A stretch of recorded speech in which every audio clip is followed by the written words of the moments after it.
Hello everyone. मेरा नाम है आमिर और आप देख रहे हैं आपका प्यारा सा यूट्यूब चैनल जिसका नाम है SMPS, माने सीखो मगर प्यार से। और आज हम क्या सीखेंगे प्यार से? फैक्टराइजेशन। और अगर हम बात करें इस फैक्टराइजेशन की, तो फैक्टराइजेशन एक बहुत ही इंपॉर्टेंट टॉपिक है। इंपॉर्टेंट मतलब इस फैक्टराइजेशन मेथड से आप एट्थ में क्वेश्चन, सिक्स में क्वेश्चन, सेवंथ में, नाइन्थ में, टेंथ में बहुत सारे क्वेश्चंस को आप इजी तरीके से सॉल्व कर सकते हो अगर आपने फैक्टराइजेशन सीख लिया। ठीक है, तो चलिए शुरू करते हैं। तो बेसिकली फैक्टराइजेशन की जब हम बात करते हैं, तो अगर हम जैसे चाहिए 4 नंबर हो, 8 नंबर हो, 9 हो या कोई और हो, वेरिएबल का फैक्टराइजेशन तो बहुत आसान है। नंबर्स का भी देख लेते हैं, वो भी आसान है लेकिन वेरिएबल जितना नहीं। तो आपको करना क्या है, जैसे 4 है तो 4 के को हम क्या लिख सकते हैं? 2 इंटू 2। 4 को हम क्या लिख सकते हैं? 2 इंटू 2। 8 को क्या लिख सकते हैं? 2 इंटू 2 इंटू 2 इंटू 2। और 9 को क्या लिख सकते हैं? 3 इंटू 3। तो यही सब कुछ जब आप ऐसे लिखेंगे ना, जैसे 4 को लिख सकते हैं 2 इंटू 2, 8 को लिख सकते हो 2 इंटू 2 इंटू 2, 9 को लिख सकते हो 3 इंटू 3। तो ये आपका फैक्टराइजेशन है और कुछ भी नहीं है। इसी को हम क्या कहेंगे? फैक्टराइजेशन। ठीक है, आई होप आप लोगों को समझ आ गया होगा। फैक्टराइजेशन क्या होता है? बेसिकली आप किसी नंबर को अगर उसके मल्टीपल की फॉर्म में लिख दो तो वही आपके फैक्टराइजेशन है। जैसे 4 का 2 इंटू 2, 8 का 2 मल्टीप्लाई बाई 2 मल्टीप्लाइड बाई 2। ठीक है, तो ये आपका बेसिकली ये फैक्टराइजेशन ही होता है। ठीक है, एक बड़ा नंबर और ले लेते हैं, यहाँ पर आपको आसान लग रहा होगा। एक बड़ा नंबर और ले लेते हैं, जैसे मान लेते हैं 24। क्योंकि क्या था यहाँ पर, 4 था, 8 था और 9 था। तो आप क्या कर रहे थे? आसानी से आप 2 इंटू 2, 8 को 2 इंटू 2 इंटू 2 और 9 को 3 इंटू 3 कर सकते थे। लेकिन यहाँ पे बड़ा नंबर आ गया, तो इसके लिए आपको जो है प्राइम फैक्टराइजेशन मेथड बोलते हैं इसे, इसका इस्तेमाल करना पड़ेगा। जैसे यहाँ पर 2, आपको बस डिवाइड करते रहना है। आपका जो भी क्वेश्चन आता हो बस वहां लिखते जैसे लिख देना है। जैसे 2 वन जा 2, एक बार में गया। ये कितनी बार में जाएगा? 2 बार में, तो 2 2 जा 4, बस लिख दो। फिर 2 से करो डिवाइड, क्योंकि 12 तो 2 से डिवाइड हो सकता है ना, तो 2 6 जा 12। फिर 2 3 जा 6 और 3 1 जा 3। तो अब 24 को अगर आप इस तरीके से लिखते हैं, 2 multiplied by 2 multiplied by 2 multiplied by 3 और इंटू 1। 1 भी लिख सकते हैं, 1 भी एक फैक्टर होता है पर हम जनरली लिखते नहीं है, उसकी जरूरत ही नहीं पड़ती है। ठीक है, 1 को आप मल्टीप्लाई करो ना करो बात एक ही है। तो ये आपके फैक्टर हो गए। ठीक है, 24 का ये फैक्टर हो गया। तो इस तरीके से चलो एक एग्जांपल और ले लेते हैं हम। थोड़ा सा और बड़ा नंबर ले लेते हैं ताकि आपको सही से समझ में आ जाए। जैसे मान लेते हैं हम 100 ले लेते हैं, चलो। ठीक है, 100 ले लिया। 2 का टेबल आता है सभी को, तो 2 से ही शुरुआत कर लो। 2 5 जा 10 और ये 0 ऐसे ही जाएगा।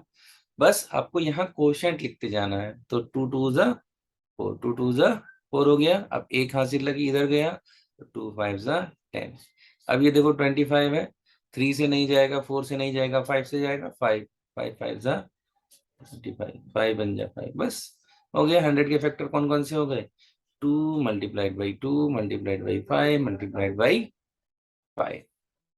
तो ये आपके फैक्टराइजेशन हो गया 100 का। ठीक है, तो ये बेसिकली नंबर्स का फैक्टराइजेशन इस तरीके से करते हैं। और वेरिएबल्स की बात करें तो बहुत आसान है। जैसे यहाँ पर हमारे पास क्या है? 9x² है ना। तो 9x का कुछ करना कुछ भी नहीं है। 9 नंबर के तो आप वैसे ही फैक्टराइजेशन करेंगे, जैसे 3 इंटू 3 कर सकते हो। अब x की बात करते हैं, x² है यहाँ, तो कुछ नहीं। x कितनी बार है? 2 बार है। x मल्टीप्लाइड बाई एक्स, बस यही इसका फैक्टराइजेशन है और कुछ नहीं करना। अब जैसे 9xy है हमारा यहाँ पर, है ना। तो 9xy है तो कोई बात नहीं, 9 के फैक्टर तो आपको पता ही है, नंबर के तो आपको वैसे ही फैक्टर करने हैं जो मैंने आपको पहले मेथड सिखाया। अब x और y का फैक्टर क्या होगा? x multiplied by Y. यही आपके वेरिएबल के फैक्टर होते हैं। जैसे एक्स वाई लिखा है तो इसके फैक्टर क्या होंगे? x मल्टीप्लाइड बाई वाई, यही इसके फैक्टर होंगे। ठीक है, वेरिएबल के हैं आसान। आपको लग रहा होगा कि वेरिएबल के बहुत हार्ड होते हैं, पर ऐसा नहीं है। आपको बस दिमाग इस्तेमाल करना है। थोड़ी सी जो मैं बात कह रहा हूँ उसको दिमाग में बिठा लेंगे तो आप फैक्टराइजेशन सीख जाएंगे। ठीक है, चलो।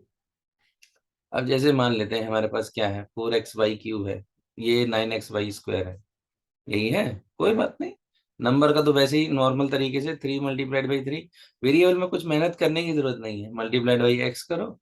और वाई कितनी बार है यहाँ पर, 2 बार, तो वाई मल्टीप्लाइड बाई वाई। ये दो फैक्टर हो गए, बस आसान है। चलो 4x³ की बात कर लेते हैं। 4x³ वाई स्क्वायर है यहाँ पर, तो करो। 4 का फैक्टर क्या होता है, 2 × 2 हो गया। x³ का फैक्टर क्या होगा, x multiplied by x multiplied by x. अभी आपको ये लग रहा होगा बच्चों जैसे हैं, पर आपका ये जो अगर आपने फैक्टराइजेशन सीख लिया तो इसका हम एप्लीकेशन ये देखेंगे कि किस तरीके से किसी भी एक्सप्रेशन में से कॉमन लेना है। अगर फैक्टराइजेशन आप सही तरीके से सीख जाएंगे तो आप किसी भी इक्वेशन से कॉमन लेके उस क्वेश्चन को इजी बना सकते हो, ठीक है। तो ये तो थे आपके बेसिकली कैसे हम वेरिएबल का या नंबर का फैक्टराइजेशन करते हैं। अब आइए हम इसका सीखते हैं कि अ, किस तरीके से इन वेरिएबल्स का कॉमन लेने में यूज होता है, इन फैक्टराइजेशन का कॉमन लेने में यूज होगा, ठीक है। चलो यहाँ देख लेते हैं। अब यहाँ कॉमन से मतलब है, पहले फैक्टराइजेशन करो। फैक्टराइजेशन में जो आपको नंबर दिख जाए, दोनों एक टर्म में सेम नंबर दिख जाए, वही कॉमन ले लो, बस आपका काम हो जाएगा। देखो कैसे करना है, स्टेप बाय स्टेप चलते हैं। पहले 3x के फैक्टर लिखो। 3x² के क्या फैक्टर होंगे, 3 × x। x 2 बार है तो 2 बार x लिख दो, बस हो गया। उसके बाद आपका प्लस 2। 2 का तो कोई फैक्टर होगा नहीं। x कितनी बार है, 4 बार, 1 2 3 और 4। हालांकि जब आप एक बार सीख जाएंगे तो इतना लिखने की जरूरत नहीं है, वो तो आप बस माइंड से ही कैलकुलेट कर सकते हैं, लेकिन पर एक बार सीखना तो जरूरी है। अब देखो इस टर्म में, ये जो हमारी टर्म है और इस टर्म में क्या कॉमन है, इस वाली टर्म में और इस वाली टर्म में क्या कॉमन है, देख लो। यहाँ x है, कितने x हैं, 2x हैं। यहाँ देखो क्या 2x है यहाँ पर, एक, यस दोनों x है। तो जितने x आपके कॉमन आ रहे हो, जैसे यहाँ 2 है x, यहाँ भी 2x है, तो दोनों कॉमन हो रहे हैं तो दोनों को बाहर रख लो। और जब आप कॉमन ले लेते हैं तो एक चीज याद रखनी है, ब्रैकेट लगाना है। वो सबसे बड़ी बच्चे गलती कर देते हैं, तो आपको ब्रैकेट जरूर लगाना है। ब्रैकेट लगा दिया। अब जो बच गया, क्या बच गया, 3 तो बचा है, और तो सब आपने बाहर ले लिया, तो 3 रह गया। प्लस अंदर क्या रह जाएगा, 2x × x, बस x × x रह गया, बस खत्म। x को x के साथ मल्टीप्लाई, यानी कि जब आप मल्टीप्लाई करते हो तो अगर दोनों वेरिएबल सेम है तो क्या होता है, पावर्स ऐड हो जाती हैं। यहाँ 1 है, यहाँ भी 1 है, तो x² हो गया।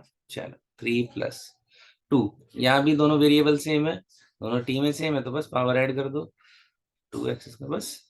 ये इस तरीके से आप कॉमन ले सकते हो, या फिर कह सकते हो ये भी एक तरीका है फैक्टराइजेशन करने का। पर कौन सी टर्म्स को, जब किसी भी एक्सप्रेशन में एक से ज्यादा टर्म दी हो तो उसका फैक्टराइजेशन इस तरीके से करते हैं। आई होप आप लोगों को समझ आया हो। एक एग्जांपल और ले लेते हैं, हमारे पास बी पार्ट ले लेते हैं। बी पार्ट की जब हम बात करते हैं, यहाँ देखो बी पार्ट लिखो, 2 × x × x लिख दिया, +3 × x × y × y, यहाँ लिख दिया, बस कोई बात नहीं। अब फिर से वही करना है, क्या करना है, देखना है कि उनमें सिमिलर चीजें क्या क्या है। कॉमन का मतलब है सिमिलर चीजें। देखो यहाँ 2x है, और यहाँ तो सिर्फ एक ही x है और 2y है, पर पहले वाले में y नहीं है, यानी कि वो कॉमन नहीं ले सकते आप। बस आपको देखना है कि क्या चीज कॉमन है। एक x कॉमन है क्या, एक x यहाँ प्रेजेंट है, यस एक प्रेजेंट है, दोनों में है। क्या ये दूसरा x यहाँ है, क्या है, नहीं, यहाँ कॉमन नहीं है। तो बस सिर्फ और सिर्फ यही टर्म आपकी दोनों में एक जैसी है, तो इसी को कॉमन ले सकते हैं। तो कॉमन ले लिया, अब क्या करना है, ब्रैकेट लगा दो। ब्रैकेट लगाएंगे, अब बाकी की जो चीजें रह जाती हैं उसको वहीं छोड़ दो, जैसे 2 और x है, +3। अब देखो दोनों वेरिएबल सेम है, तो जब वेरिएबल सेम होते हैं मल्टीप्लीकेशन में पावर ऐड हो जाती है, पावर ऐड हो गई, बस सॉल्व हो गया। यही आपका आंसर हो गया, और कुछ नहीं करना आपको, ठीक है। इसी को हम बोलते हैं फैक्टराइजेशन करना, या इसको बोलते हैं हम कॉमन लेना। चलो तीसरे पार्ट को कर लेते हैं। तीसरा पार्ट क्या कह रहा है, 2x² + 4y(x), ठीक है। तो चलो करके देख लेते हैं। फिर से वही चीज, आपको पहले इनके इंडिविजुअल टर्म्स के फैक्टर लिखने हैं। तो 2 × x कितने बार है, 2 बार है, तो 2 बार लिखो, +4y × x है। अब बस देख लो क्या x वहां रिपीट हो रहा है, अरे यहाँ 2 भी तो है, अब 4 के भी फैक्टर लिखने पड़ेंगे, नंबर है 4 है, 4 के फैक्टर कैसे लिखोगे, 2 मल्टीप्लाइड बाई 2। ठीक है, अब देखो 2 कॉमन हो रहा है, देखो यस 2 यहाँ भी है और दूसरी टर्म में भी है। ओके, अब x को देख लेते हैं, x यहाँ है, यस यहाँ भी x है।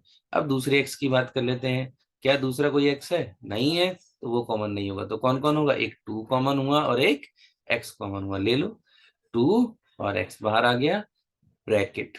अब देखो क्या बचा, सिर्फ ये वाला x बचा है ना, ये वाला, तो यहाँ लिख दो। चलो इसके बाद ये 2 बचा है और ये y बचा है, तो ये 2y हो गया, बस खत्म। इसी को बोलते हैं हम कॉमन लेना या फिर वेरिएबल्स का को फैक्टराइज करना। ठीक है, चलो एक छोटा सा और एग्जांपल ले लेते हैं, फिर हम इस टॉपिक को खत्म करते हैं। पर ये बेसिक है, आपको ये बेसिक अगर आपने सीख लिया तो वाकई में मैं ये बता रहा हूँ आपको 9th 10th 11th 12th इस कंसेप्ट की आपको हायर क्लासेस में भी बहुत जरूरत पड़ेगी। ठीक है, तो चलो एक बार फिर से देख लेते हैं। एक क्वेश्चन ले लेते हैं, 2x² प्लस 3y² x6 ले लेते हैं, चलो यार, और प्लस 8x² YZ। ठीक है, चलो अब फैक्टर करने हैं, वही पहले ये टर्म है तो इसके फैक्टर लिखो, 2 मल्टीप्लाइड बाई एक्स, यहाँ 2 बार है क्योंकि यहाँ पावर लिखा ना, तो 2 बार लिखो, मल्टीप्लाइड बाई प्लस 6 के फैक्टर 2 मल्टीप्लाइड बाई 3 और y² के y 2 है ना, तो y लिखो, x कितना है 1 प्लस 8 को हम क्या लिख सकते हैं, 2 multiplied by 2 multiply by 2 multiply by 2। Okay, 4 okay, एक सेकेंड ये गलती आ गई यहाँ पर, मल्टीप्लाइड बाई, अब x² है तो x into y into z हो गया। अब देखो, अब यहाँ 3 टर्म है तो कॉमन लेने के लिए आपको ये चीज याद रखनी कि वो चीज तीनों में मौजूद होनी चाहिए। अगर वो चीज तीनों में मौजूद है तभी आप उसमें कॉमन ले सकते हैं। जैसे कि यहाँ देखो, अगर 2 है, क्या यहाँ 2 है, यस यहाँ 2 है, यहाँ भी 2 है, तो तीनों में 2 है। इसको एक तरीके से आप एलसीएम की तरह ले सकते हैं, यानी कि एलसीएम में क्या होता है, जो कॉमन होता है वो चीज पहले बाहर, या एचसीएफ की तरह, सॉरी एचसीएफ की तरह, जो कॉमन होता है वो बाहर आ जाता है ना। चलो तो ये 2 है तीनों में, तो 2 हमने लिख लिया। ठीक है, ब्रैकेट लगा दे रहे हैं। अब x को देख लेते हैं, x यहाँ है, क्या यहाँ x है, यस यहाँ है, क्या यहाँ है, यस तीनों में है, तभी हमने बाहर लिया है, अदरवाइज नहीं ले सकते थे। ठीक है, चलो देखते हैं, यहाँ x है, एक x यस यहाँ है, क्या यहाँ है, नहीं है, दूसरा x एक तो चला ही गया ऑलरेडी, तो अब नहीं है, तो यानी कि इस x को आप कॉमन नहीं ले सकते। ठीक है, अब आई बाई की बारी, बाई की बारी देखते हैं, बाई क्या यहाँ है, यस यहाँ है, दूसरे वाले में है, यस दूसरे वाले में है, तीसरे वाले में, यस तीसरे वाले में भी है, तो y कॉमन आ जाएगा, तो 2xy हमारा कॉमन आ गया। ठीक है, अब बचा क्या, एक यही x तो बचा था, बाकी तो कॉमन आ गए, तो x प्लस यहाँ 3 बचा है, ये और ये y बचा है ना, तो 3y आ गया। और यहाँ देखो कितना बचा है, 2 मल्टीप्लाइड बाई एक्स और इंटू जेड, यही बचा, plus 2 into 2 into x into Z हो गया। सॉल्व करो, क्या आएगा, 2xy x plus 3y plus 4xz, यही आपका आंसर है। ठीक है, तो आई होप आप लोग को समझ आया होगा, एंड थैंक यू। एक गुड न्यूज है कि अभी हमारे 345 सब्सक्राइबर्स हो चुके हैं। आई होप जब तक ये वीडियो मैं बना रहा हूँ तो 350 सब्सक्राइबर भी हो जाए, मैं जितना खुश हूँ। And thank you apex public school के स्टूडेंट्स एंड कलीग्स जिन्होंने मुझे इतना सपोर्ट किया, बट अभी भी बहुत ऊपर जाना है, 1000 सब्सक्राइबर्स हमें जरूरत है। कोशिश करेंगे जितना जल्दी हो जाए, बस आप अपना प्यार और सपोर्ट ऐसे ही बनाए रखिए। Thank you and have a nice day.